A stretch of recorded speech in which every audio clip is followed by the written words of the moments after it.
What is up, Saskatoon? Welcome to the official weigh-in. Thank you all for coming out. How about a hand for the Octagon girls, Vanessa and Chrissy, arguably the best matchmaker in the world, Sean Shelby, greatest living American, Brian Stan, our executive VP and general manager of UFC Canada is Tom Wright. All right, let's get things started, shall we? UFCFightPass.com prelims. First fight is in the light heavyweight division. Misha Serkunov versus Daniel, Werewolf of Texas, Jolly. First fighter to the scale, making his UFC debut, Daniel Jolly.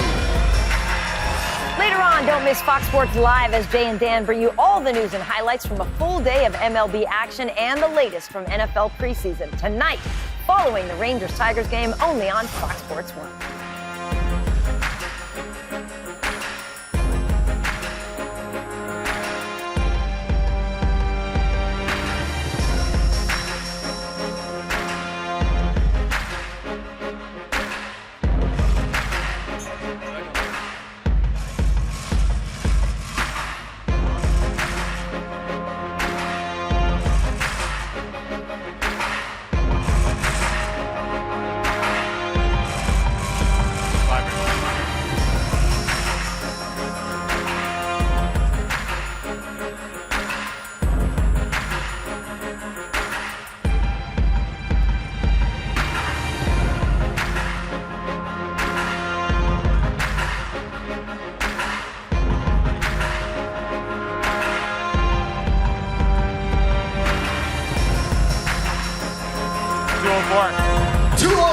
For Daniel Jolly.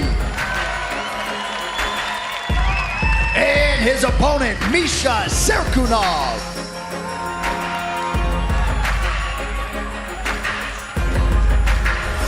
Misha Serkunov makes his UFC debut after battling through the regional circuit for the last 5 years. The Latvian native, who moved to Toronto when he was 13 years old, is riding a 4-fight win streak and feels that he matches up well with anybody in the light heavyweight division, and he looks forward to proving his worth starting tomorrow night.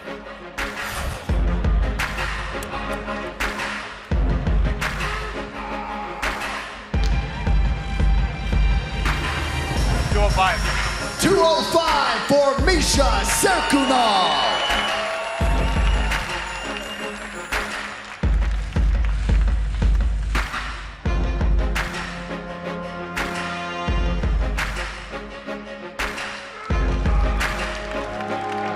All right, next up in the lightweight division, Shane Shaolin Campbell versus Elias Shushu Silverio.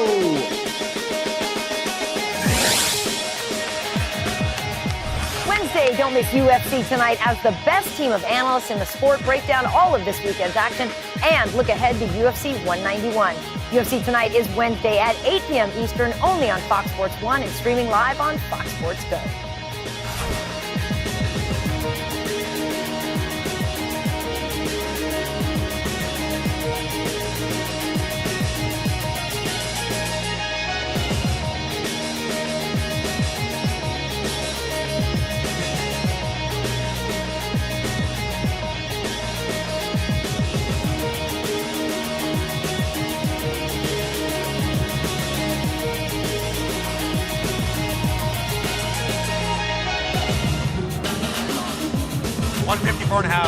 $154.5 for Elias Silverio. And his opponent, please welcome Shane Campbell. Shane Campbell started kickboxing at the age of 16, turned pro at 18, and actually said that he's never really known anything outside of fighting and training. But if he needs a release, he goes to cards. Not just any card games, he likes poker, and he said he's pretty darn good at it too.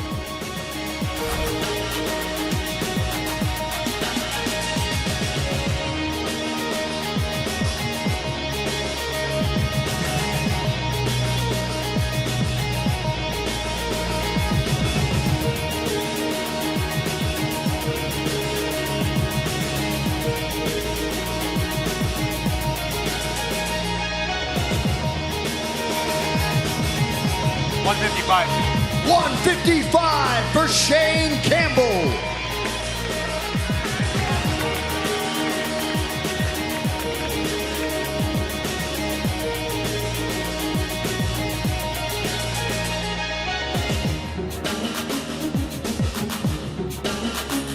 that brings us to the Fox Sports 1 UFC Fight Night prelims. First up in the flyweight division, Chris the Greek Assassin Kalidas versus Chris Real Deal Beal.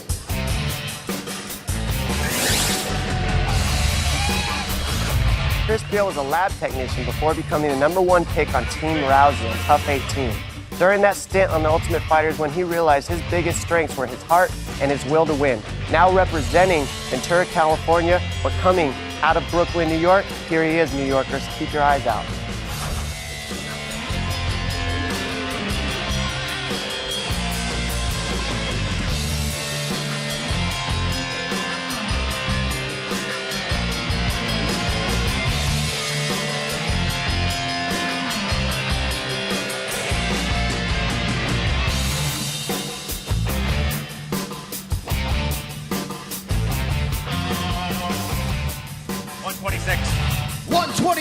For Chris Beal.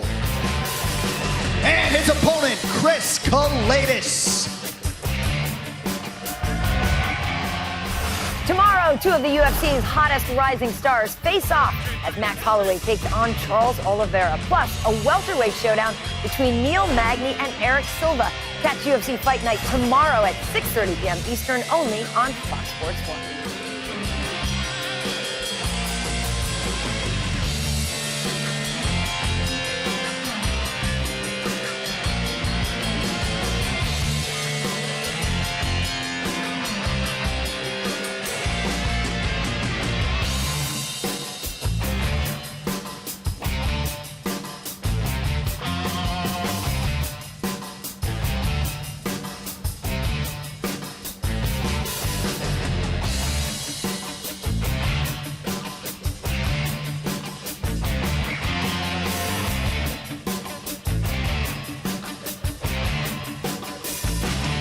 $125 and a half. 125 and a hook for Chris Kalidas.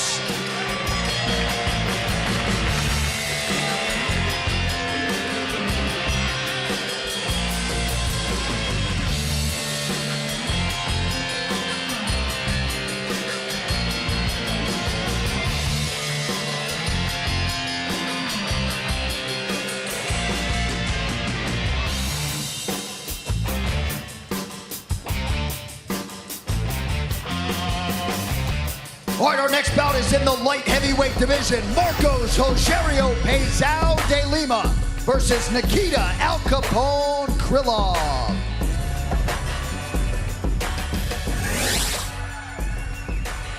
Next month, two of the biggest names in the UFC will face off as coaches when interim featherweight champion Conor McGregor and Uriah Faber join an all-new season of The Ultimate Fighter. The mayhem begins Wednesday, September 9th, only on Fox Sports 1.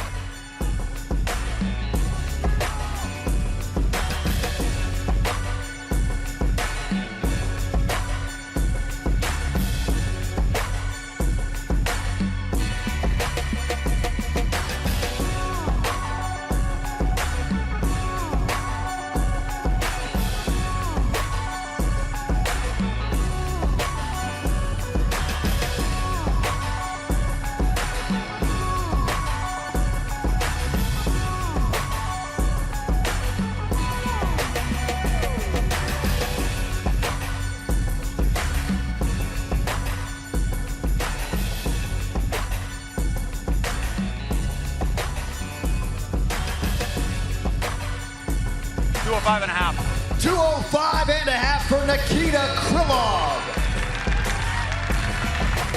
And his opponent, please welcome Marcos Rogerio de Lima. The man they call Pezao has 10 first-round finishes and also competed on Tough #3 with Team Sonnen. He left Brazil because he said he wasn't doing much. He needed to do something with his life and got into mixed martial arts in 2002. Now he represents ATT and moving on to bigger, better things.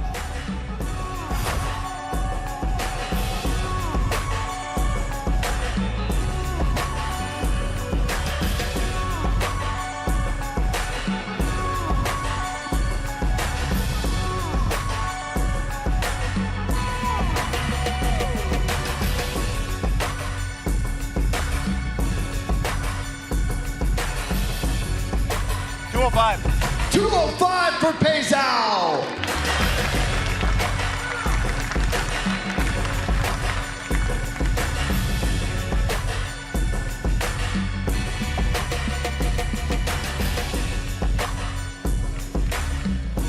All right, moving on now to the bantamweight division. Yves Tiger Jabouin versus Felipe Sertanejo Aranches.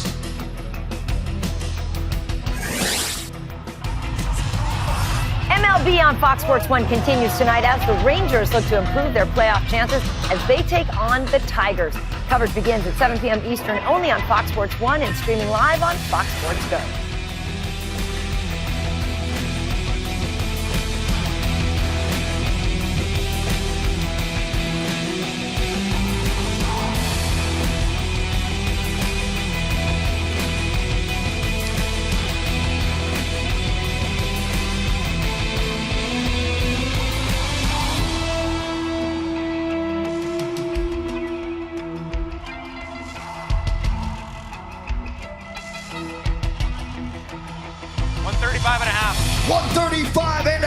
For Felipe Aranches. And his opponent here is Yves Jabouin. Yves Jabouin is an artist. He loves to paint, he loves to draw. He even has a degree in 3D animation. He said now that he has added mixed martial arts to his life, he has fulfilled another form of art, and that is the physical side.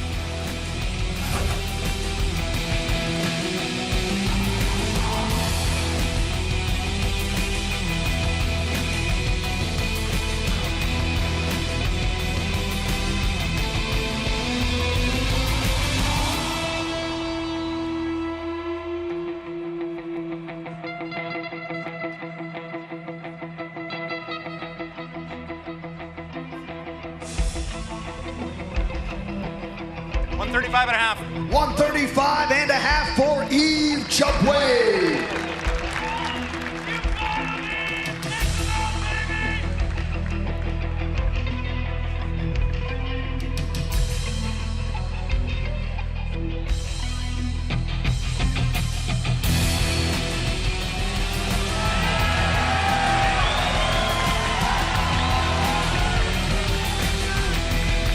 And that brings us to our featured prelim in the lightweight division.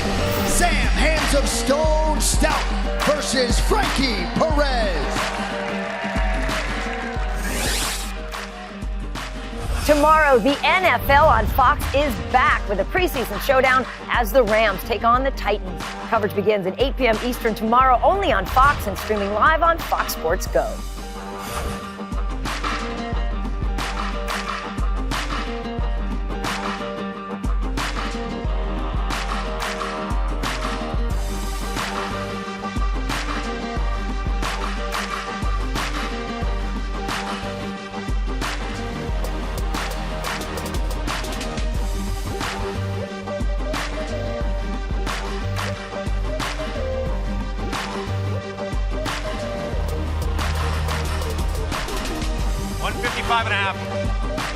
$155 and a half for Frankie Perez.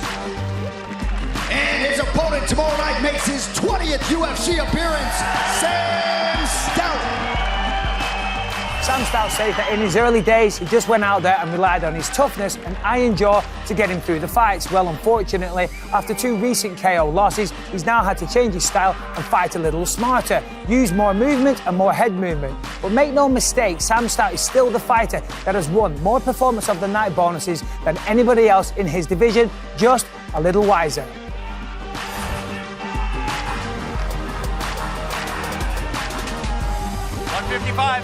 $155 for Sam Stout.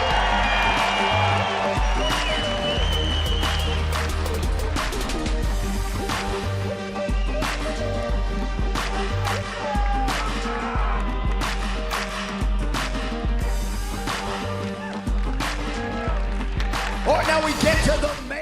Hello again from LA. 12 fighters have weighed in, 12 to go. You can catch the next 6 fights on Fox Sports 1 tomorrow, starting with strawweights Valerie Letourneau and Myrna Moroz. American top teams. Letourneau up first. Well, most fighters probably spend hours and hours watching tape on their opponents, but not Valerie Letourneau. She says she doesn't really watch fights and hardly watches any TV whatsoever. She finds out about her opponents if her friends fight them or if indeed she is matched up with them herself. Now, regarding her opponent, she knows that Moroz is a very skilled fighter, but more importantly, she's ranked number 8 in the world, and that's what Valerie is after, a place in the top 10 rankings. And if she gets the job done, she gets to steal that number 8 spot.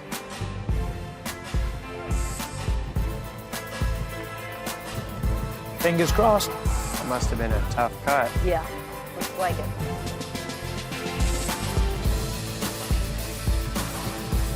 A little heavy. Stay still. Those eyes are looking white. 157. Ooh, 1 pound over. So she's got an hour to make weight. 117. At first he said 157. She which is has not 1 correct. hour to cut the Correct. final pound. 41 pounds. Yes, I don't believe See that. somebody hurting that bad, Yeah. you know that that last pound is going to be death. You know, she's a Ukrainian fighter and is thrilled to be fighting here in Saskatoon, where there is such a rich population of Ukrainians. In fact, I was speaking to her yesterday. There's even a Ukrainian museum in downtown Saskatoon. She trains with her husband, and not only do they train together, they're actually taking English lessons at the gym back in Ukraine. And of course, you guys, Moroz is the one who came out and took out Joanne Calderwood. That's right. JoJo over in Poland, a real surprise, got her in a first-round submission. Really a great debut for her back then. Yeah, she did it in spectacular style.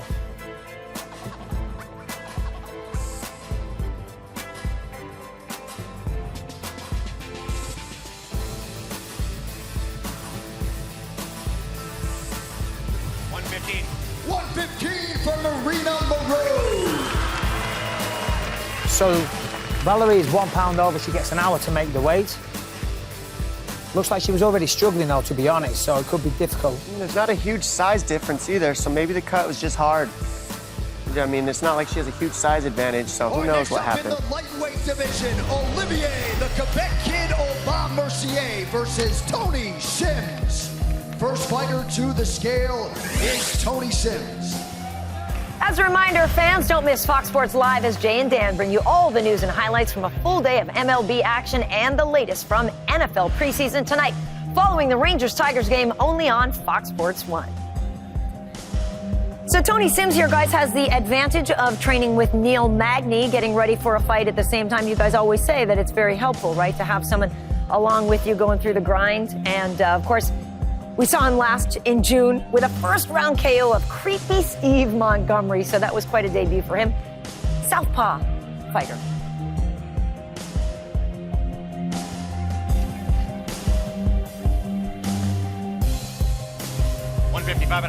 $155.5 for Tony Sims. Sims had an extremely impressive win over Montgomery. I mean, he got kneed in the face, and only seconds later comes and clips Montgomery with a left straight that puts him out.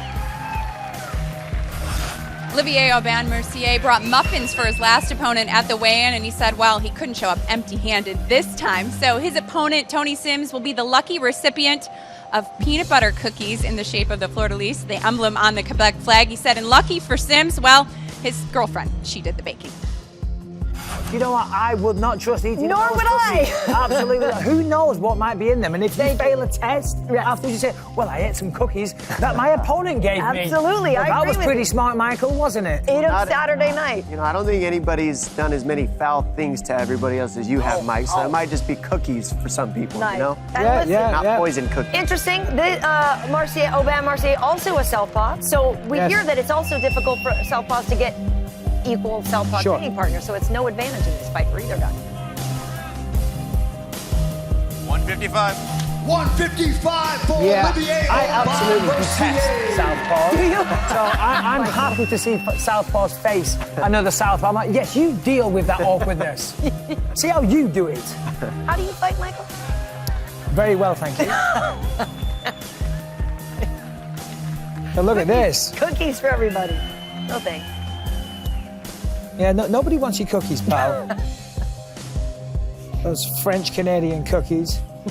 No offense to the French Canadians, of course. Yeah, you said it, not me. If he came out with poutine, that might have been different. That's delicious. The disciple of CRUZ versus Francisco Masaranduba Trinaldo. Francisco goes by the nickname Masaranduba, which means redwood. And anybody who knows what a redwood is, it's basically an immovable object. This guy is extremely strong, except he moves his feet a lot. And he uses that movement in order to land some big strikes. And also, he's got very solid top game on the grappling area. He worked as a guard and a pizza maker and a field worker before he started fighting. All tough labor jobs. And now here he is on national television getting ready to put on the fight of his life. Pretty awesome how people can do that. Go from one thing to a crazy new, experience. Absolutely. And life's a trip. I was just gonna say, look at you. You're sitting here in a suit, Yeah, and I don't talking belong in a fancy and suit. everything, Dom. Yeah, I mean, I had to go read an encyclopedia before I could even get up here, but I'm figuring it out. I know my intelligence can be daunting, but don't read encyclopedias just to sit next to me, Dominic. What does daunting mean? 1 point Bisping. Come on, Bisping, what does it mean? Give us Lay out for the weighing, please.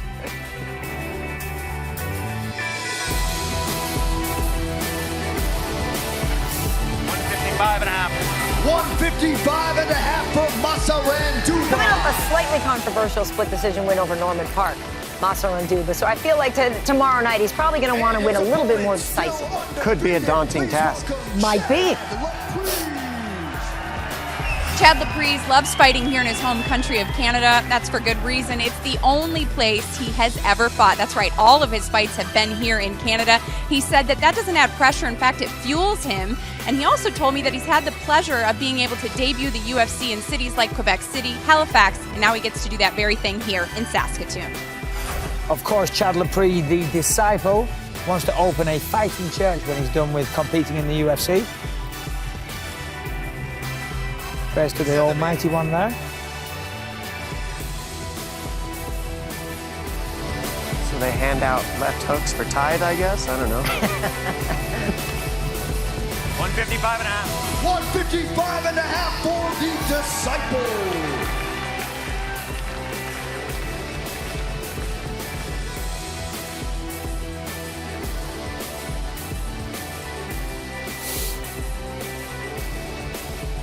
Unless Trinaldo's a vampire, I'm not sure what that cross... All right, now we get to a feature bout in the welterweight division. Patrick the Predator Cote versus Josh the People's Warrior Berkman.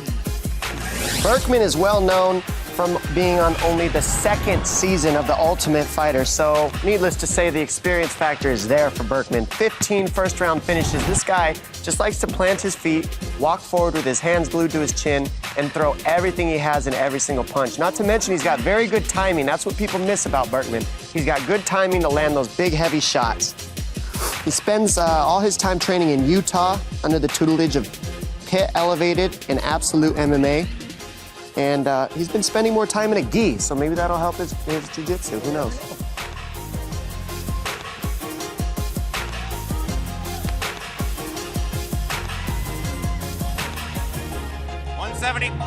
$170 on the nose for Josh Berkman. And his opponent is the former middleweight title challenger, Patrick Cote. We all know Patrick Cote, and if you don't, he fought Tito Ortiz back in the day for the light heavyweight title. He then fought Anderson Silva for the middleweight title, and now here he is after all this time, still fighting, but now in the welterweight division. Stepping onto the scale here, I'll shut up while we take a look. Goodness.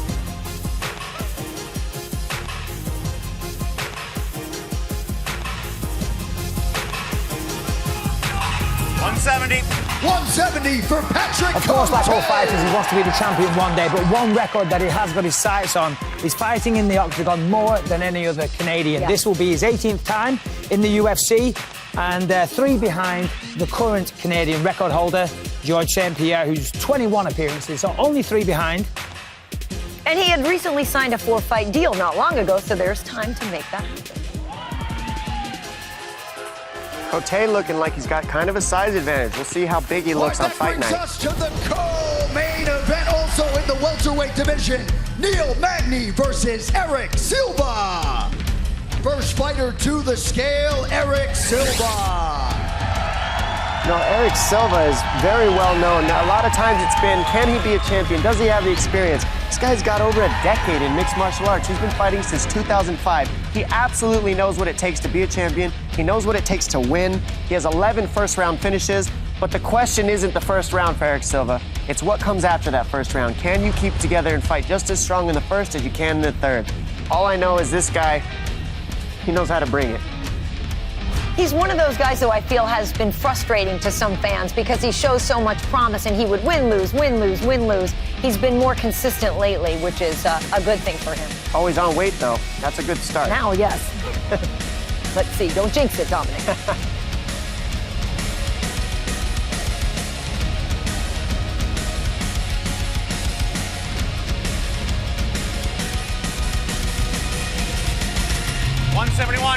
There it is, 171. Just quickly, by the way, Patrick Cote, when he fought Tito Ortiz, wasn't for the title. I just thought I'd correct the information there.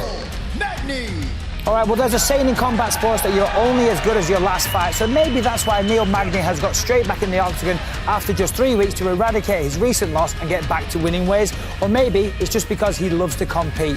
This will be his 9th contest since February 2014, which is an unbelievable schedule. And it's hard to imagine that Magny almost quit fighting before his 7-fight win streak to pursue a career in law enforcement. And here he is.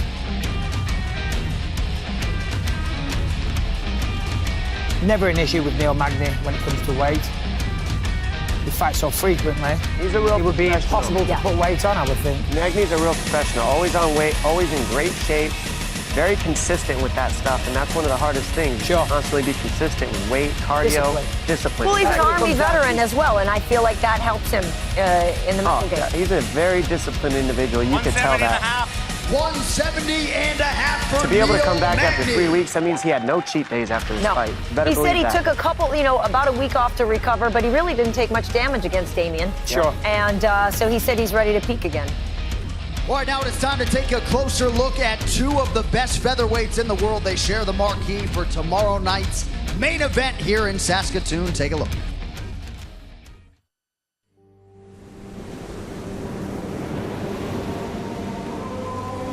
We have this warrior blood in us,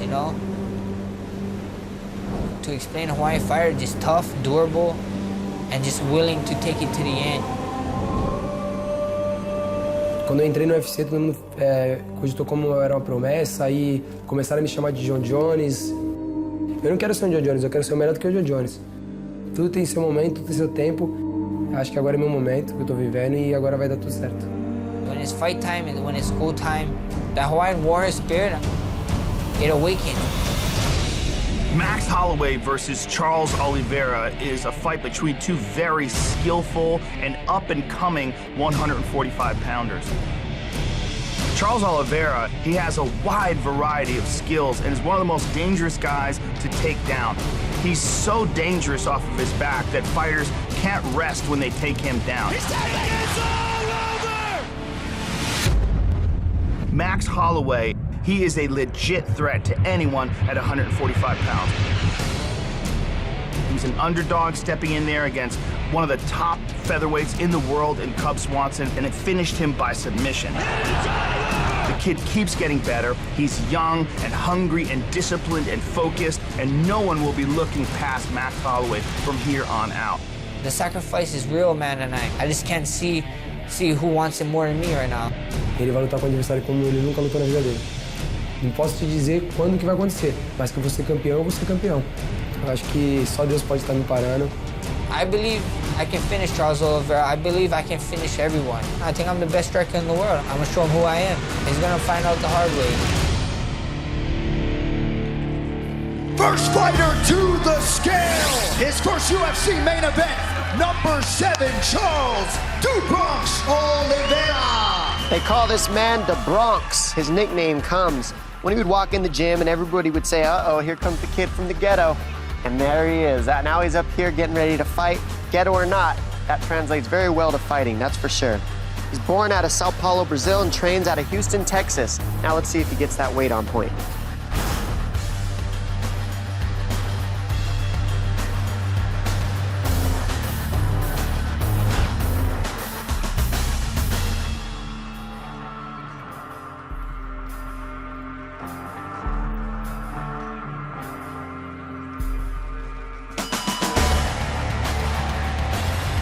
$145.5. 145.5. Laser focus for Oliveira. So he started fighting right out of high school. So he plans to actually go back to school, college, after he's done fighting. Which, why not? I mean, the brain should still be intact. Who knows if the body's still working at that point, right? So Max has reeled off 6 victories in a row, and 5 of them were stoppages. Max is absolutely brimming with confidence, and so much so that earlier this week, he hit the headlines when he said, "I am the best striker in the world." Not his division, not the UFC, but the entire world. Now, that is a bold statement for the young Hawaiian, but if he continues to improve the way that he has, who knows? In a couple of years, it just might be true. Of course, that would mean he's better than me. Well, then, that is where the problem lies. He does switch to southpaw, though, Mike. 45.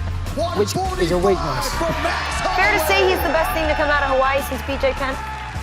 You know, I have a guy called Ken McGraw that stays at my house. That makes it official, ladies and He might give me a gentlemen. slap if I say that, Headliners, but I Charles think so, Oliveira for sure. And Max Holloway. Kendall's getting ready to fight my boy Joey Beltran pretty soon, actually. There you go. What I love about this main event is they may not be household names yet, but these two are going to put on such a great fight. Two very, very exciting fighters. Absolutely, 2 young up-and-comers that are really still improving a lot and finding their footwork and their technique, the grace, Ladies everything. and gentlemen, that'll do it for the weigh-in. Thank you all so much. Well, coming up next, at only 23 years old, Max Holloway already has a dozen UFC fights, including 6 wins in a row. We hear from